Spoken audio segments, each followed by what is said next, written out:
যে সময় আপনার মা মারা যান সেই সময় শাকিব খান কি আপনাদের সাথে ছিলেন বা কোনো সাপোর্ট করেছিলেন? ফোনে কথা হয়েছিল। এতটুকুই? আসলে এর বেশি কি করার থাকতে পারে, মা তো আমার, তা আমার দায়িত্বের জায়গায় পড়ে। মনের মধ্যে নাড়া দিল যে মা আর নেই। রাইট নাও যদি মা আমার সাথে থাকতেন আমি তাকে রানী বানিয়ে রাখতাম। একমাত্র ফোনটা দেখলে আমার খুব ভূতের মতো মনে হতো, আটকে উঠতাম।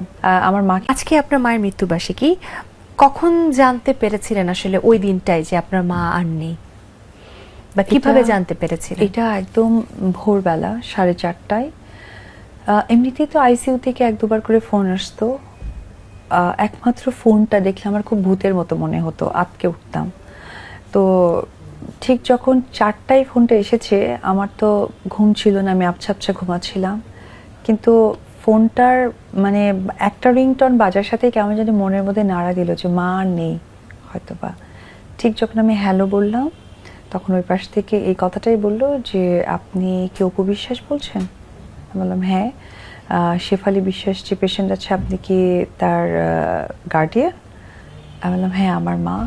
বলছি একটু আগে ওনার যে দেওয়া হয়েছিল সেটা খুলে দেওয়া হয়েছে, উনি লাইফ সাপোর্টটা খুলে দেওয়া হয়েছে, উনি নেই। আমি বললাম যে ঠিক আছে। ঠিক ওই মুহূর্তে দেখা যাচ্ছে যে